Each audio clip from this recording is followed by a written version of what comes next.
As Aabha felt the acid splatter against her skin, it was like a sudden nightmarish storm had descended. At first, she thought it was rain. She called out, confused, "Help me, it's me, Aabha." But no answer came.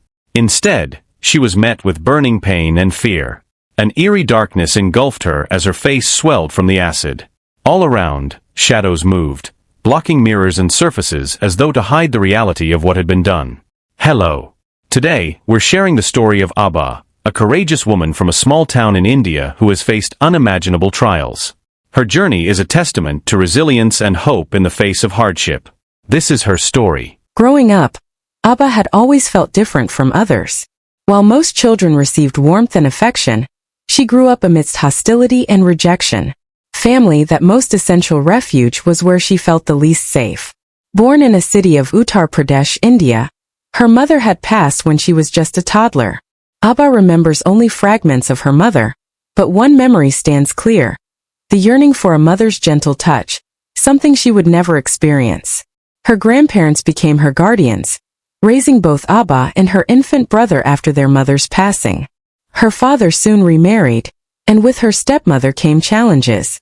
Aabha's stepmother already had a daughter, and upon seeing Aabha and her brother, her demeanor became cold and calculating.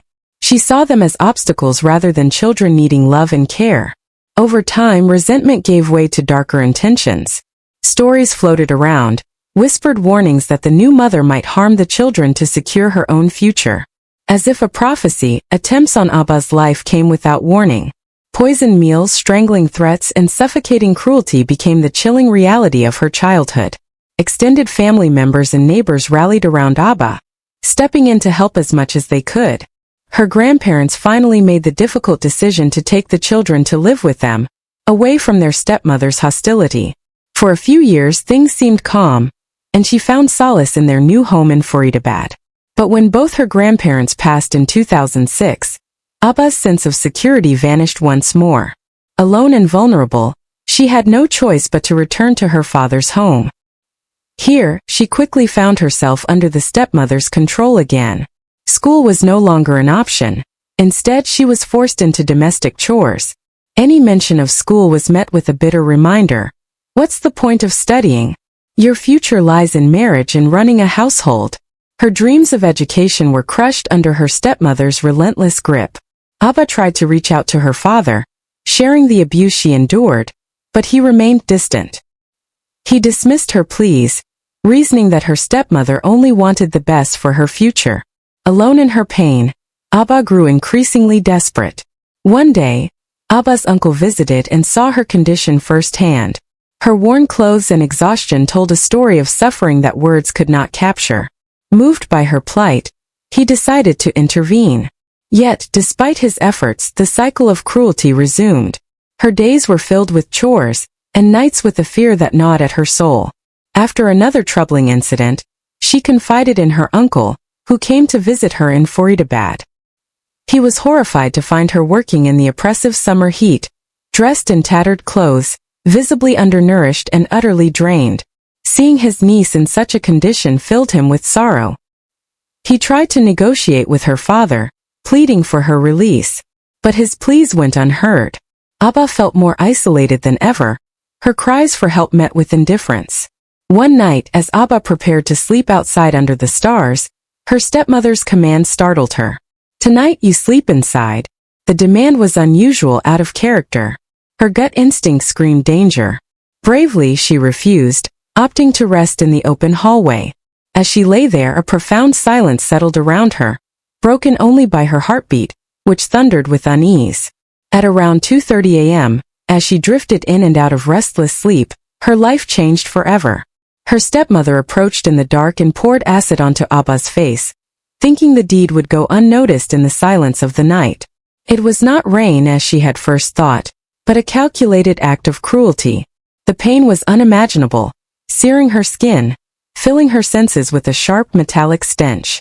Blind and disoriented, Aabha staggered, falling several times as she groped in the darkness. She finally reached her grandfather, who had been sleeping nearby. Rousing him, she pleaded for help, her voice weak and trembling. His shock was apparent as he lifted his flashlight, revealing her blistered, swollen face. Horrified, he held her, whispering words of comfort, though his heart was breaking. Neighbors and family members were summoned, their faces reflecting a mix of horror and helplessness. In that moment, Aabha's journey of survival had only just begun.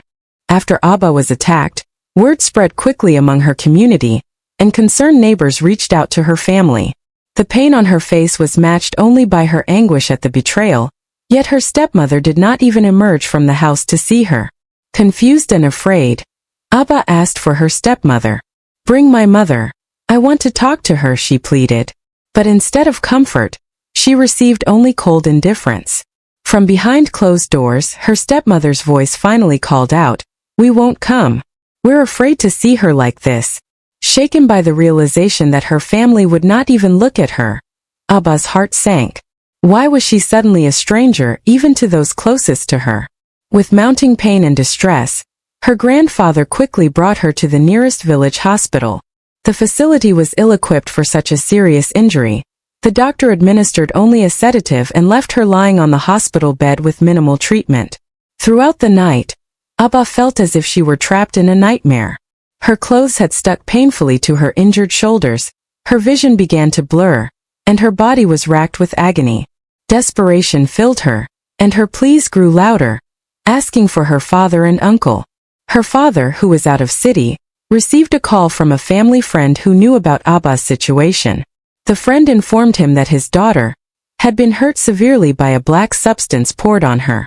The severity wasn't immediately clear, but when he arrived and saw her lying there in agony, he realized it was something far worse.